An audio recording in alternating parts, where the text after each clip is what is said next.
Гайсәнең Иблис тарафыннан вәсвәсәгә салынуы.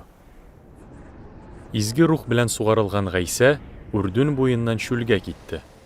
Һәм рух аны шүл буйлап йөрөттө. Гайсә шүлдә 40 көн булып, Иблис тарафыннан вәсвәсәгә салынды. Ул бер нәрсә ашамады һәм соңгы көннәрендә бик ашыкты. Шунда Иблис аңа: «Әгәр син Аллаһы угылы булсаң, бу ташка боер, икмәккә әйләнсен» диде. Гайсә аңа былай дип җавап бирде: Изге язмада кеше икмәк белән генә яшәми дип әйтелгән. Шуннан соң Иблис Гайсәне югарыга алып менде һәм мизгел эчендә аңа галәмдәге барлык патшалыкларны күрсәтте. Шушы патшалыкларның барсы өстеннән хакимлекне һәм аларның данын сиңа тапшырам диде аңа Иблис. Чөнки аларның барысы миңа бирелгән һәм мин аларны кемгә теләсәм шуңа бирә алам. Шулай итеп, миңа табынсаң, барысы да синеке булыр. Моңа каршы Гайсә былай дип җавап бирде: Изге язмада Раббы Аллаңа табын, аңа гына хезмәт ит дип әйтелгән. Шуннан соң Иблис Гайсәне Иерусалимгә алып китте. Ул аны Аллаһы йортының иң бөек урынына китереп бастырды да: «Әгәр син Аллаһы угылы булсаң, шушы урыннан түбәнгә ташлан». Изге язмада ул үзенең фәрештәләренә синең хакта кайгыртырга әмер бирер. Алар сине кулларына күтәреп алырлар, аякларың ташка абынмас дип язылган бит диде. Гайсә аңа җавап бирде: Изге язмада Раббы Аллаңны сынама дип язылган. Иблис исә барча вәсвәсәләрен тәмамлаганнан соң, икенче бер уңайлы вакытка кадәр аның яныннан китте.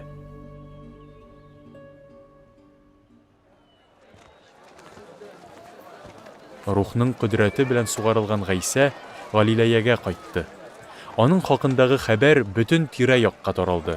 Ул гыйбадәтханәләрдә халыкка гыйлем бирде һәм барысы аңа дан мактау яудырды. Гайсә үзе үскән шәһәргә Насарага килде һәм гадәттәгечә шимбә көнне гыйбадәтханәгә керде. Изге язманы укырга дип урыныннан торгач, аңа Ишагыя пәйгамбәрнең язмасын бирделәр. Гайсә кулъязма төргәген ачып, мондый сүзләр язылган урынны тапты. Раббының рухы минем өстә, чөнки ул мине майлап махсус эшкә сайлады. Ул мине фәкыйрьләргә яхшы хәбәр җиткерергә, әсирләргә котылырсыз, сукырларга күзегез ачылыр дип белдерер. Җәберләнгәннәрне иреккә чыгарыр. Раббының шәфкать күрсәтү елы җиткәнне хәбәр итәр өчен җибәрде. Гайсә төргәкне җыеп, хезмәтчегә кайтарып бирде дә урынына утырды. Гыйбадәтханәдәгеләрнең күзләре аңа төкәлгән иде.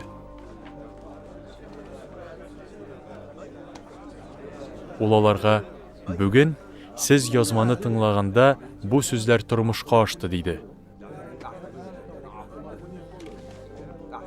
Барысы да Гайсәне мактадылар һәм аның мәрхәмәт тулы сүзләренә таң калып, Йосыф углы түгелме соң бу диештеләр.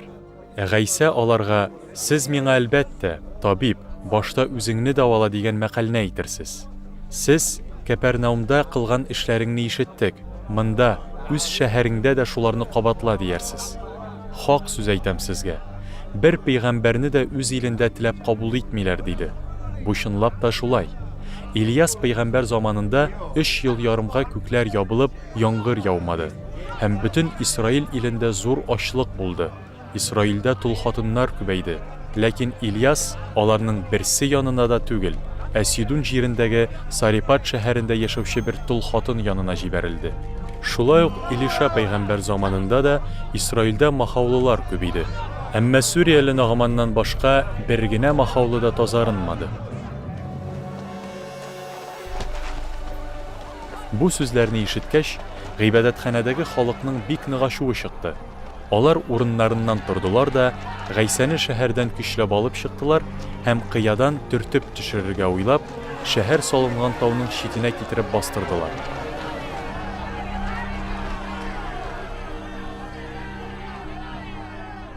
Әмма Гайсә халык төркемен йырып узып китеп барды.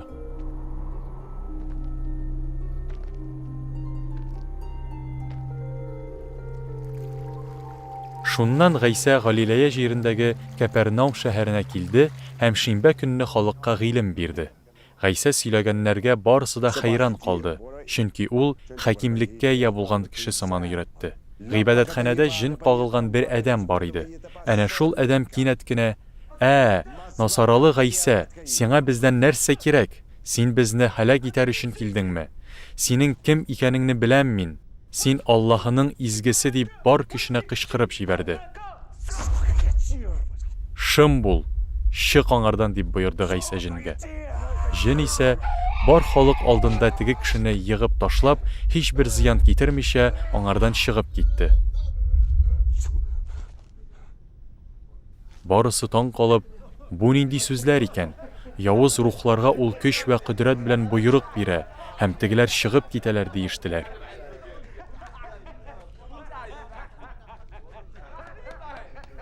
Аның хакында хәбәр бөтен тирә-якка таралды.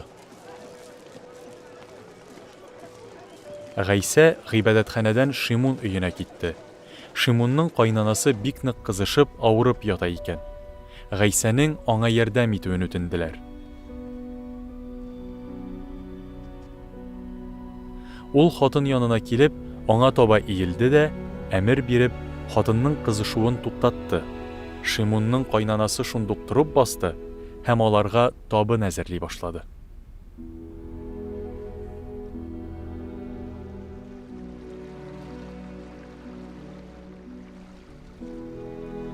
Төрле авырулардан газап чигүчеләрнең барысында якыннары кояш байыган вакытта Гайса янына алып килделәр. Ул хаста кешеләрнең һәрберсенә куллары белән урынып, аларны савыктырды. Шулай ук байтак кешедән "Син Аллаһы угылы" дип кычкыра-кычкыра җиннәр дә чыкты. Әмма Гайса җиннәрне сөйләүдән тыйды, чөнки алар аның Мәсих икәнлеген белә иде.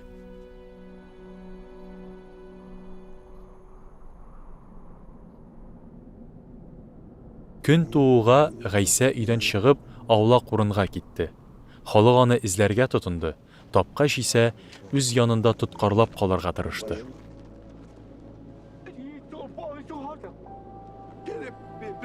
Ләкин ул аларга: "Мин башка шәһәрләрдә дә Аллаһы патшалыгы хакындагы яхшы хәбәрне җиткерергә тиешмен, чөнки мин шуның өчен җибәрелдем" диде. Шулай итеп, ул Яһүдия җирендәге гыйбадәтханәләрдә яхшы хәбәрне сөйләп йөрүен дәвам итте.